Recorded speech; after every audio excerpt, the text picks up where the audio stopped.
want to know my occupation? I get paid to rock the nation. Roland Martin. Hold it now. Bow down, Roland. Bow down. Man, to the bandwagon. Bow down to the bandwagon. losing that headband save you a whole lot of pain. The headband. For a couple of days. Yeah, for a couple of days. Everybody's got their reasons why they won. No one wants to give me my credit. Okay. Yeah. No, they still got some tar that they're stirring up outside. just letting you know. But go ahead and revel in it because you've been knee deep in it for a while. I'm going to the game tomorrow night. How about that? Oh, you just guaranteed that trophy coming back to Texas. You need to stay away from the stadium. Lord. I'll be there for the celebration. I am so glad we are the acting chairwoman of the FCC. Take this man off the air, Mignon Clyburn. No, I cannot do that because he... It's the truth. Tell him. No, I will not do that because J. Anthony Brown is my homeboy. See, South Carolina hooking up right here. No one wants to give me my credit. Not even the acting chairwoman of the Federal Communications Commission. Good morning. Good morning. Chairwoman Clyburn, first of all, folks listening, of course, you hear the name. Of course, we often have her father on, Democratic Congressman Jim Clyburn. FCC, of course, regulates the over the airways, so many aspects of communications. And I got to ask you this, Mignon, in that position, one of the big issues that obviously we care about, and we've seen the numbers really shrink over the last decade, black ownership. Absolutely. Of media, especially radio, but also television.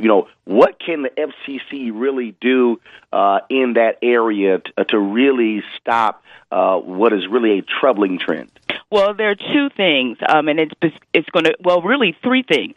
The FCC can help to institute policies that would stimulate this type of ownership and representation. We can do that by conducting studies that will give us the data and will give us the tools we need to have targeted engagement. But it's going to be more than the FCC's engagement. Congress, if you remember, 1995 was a very interesting year for us because Congress repealed and the president signed that a minority tax certificate policy that was in place that really stimulated investment and ownership in this space, that was repealed. And when that happened, you saw numbers plummet. And when that Adirondack decision came out that same year, you saw the policies that were targeted for this type of engagement, they almost went out the window because it really said that you have to have a strict standard of review in order to have this type of targeted engagement. Mignon, Roland, how many minority-owned media outlets are there?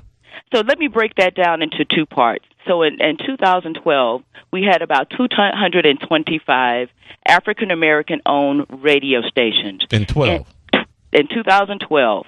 And in television stations, there are full-power television stations. In 2012, there were 8. Today, there are 5.